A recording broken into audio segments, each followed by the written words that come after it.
अस्सलाम वालेकुम। आज का उन्वान आप पढ़ ही चुके होंगे। असल में बांग्लादेश के आज के हालात की जिम्मेदारी शेख हसीना वाजिद पर इसलिए है क्योंकि कितने सालों से वो बांग्लादेश के काले सफेद की मालिक थी।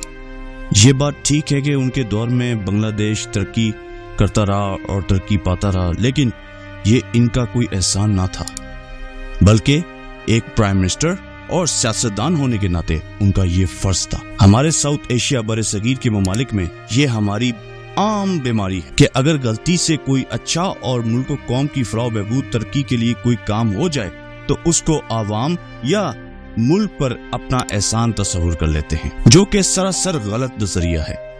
ये सब मुल्क व कौम के खादिम होते हैं और दूसरी बात, आवाम उनको घर से लाकर यहाँ तख्त पर नहीं बिठाती, बल्कि वो खुद अपने जहन से इस मैदान में अपनी मर्जी से कूदते हैं। तरक्की तो जरूर हुई, मगर इसके साथ साथ लूट मार और करप्शन का बाजार गर्म हो गया।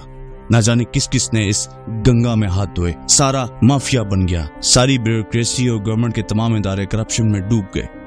मुखालिफ लोगों पर जुल्म और फांसी देना और कैदो बंद जैसे इकदाम किए गए और आखिर में पाबंदी लगाने से भी गुरेज ना किया गया। इसकी वजह से अवामी लीग और हसीना वाजिद एक डिक्टेटर या फिरौन बन गई।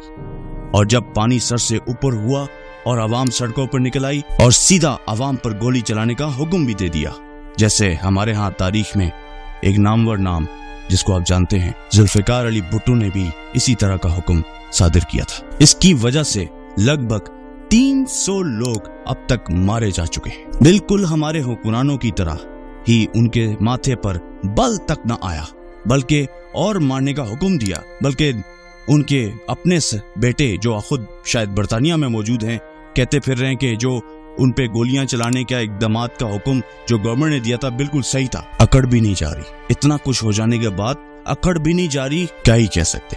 ये थी फिरौनियत जिसकी वजह से आखिर में शेख हसीना वाजिद को मुल्क से भागना पड़ा।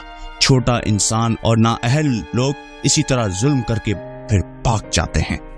ये जो जालिम होते हैं ये बहुत बुज़दिल और डरपोक होते हैं, अंदर से खोखले होते हैं और इनके अंदर रूह ज़मीर की नाम की कोई शय बाकी नहीं रहती। अभी भी वो सिर्फ अपनी दरअसल जिस्म को बचा रही हैं, बाकी रूह ज़मीर को तो कब का मार चुकी है। जब इंसान को खुदा का खौफ ना हो और ये एहसास ना हो कि मुझे एक दिन उसके आगे जवाब देना है, हाजिर होना है, फिर भले आप जो मर्जी करें, फिर आपसे कोई बैत नहीं। इनके वालिद साहब ने भी इक़्तिदार में आकर कुछ ना किया, फिर इसका खमियाजा भी भुगतना पड़ा। आखिर में सिर्फ यही कहूँगा कि 1971 में भी बंगाली एक जिंदा कौम थे और आज भी, और हम इस वक्त भी हजूम हैं और कल भी शायद हजूम ही हूँ। और सीखना हमने, तौबा भाई तौबा, सीखना तो हमने है ही नहीं। आई होप आपको ये वीडियो पसंद आई होगी। अगर आपको पसंद आई है तो काइंडली शेयर, सब्सक्राइब, लाइक जरूर करें और बेल आइकन पर जरूर क्लिक करें ताकि नई आने वीडियोस का नोटिफिकेशन आपको बर वक्त मिल जाए। नेक्स्ट वीडियो तक के लिए अल्लाह निगहबान, और ज़रूर बताइएगा कि मैं मौक़िफ़ से आप तायद करते हैं या नहीं।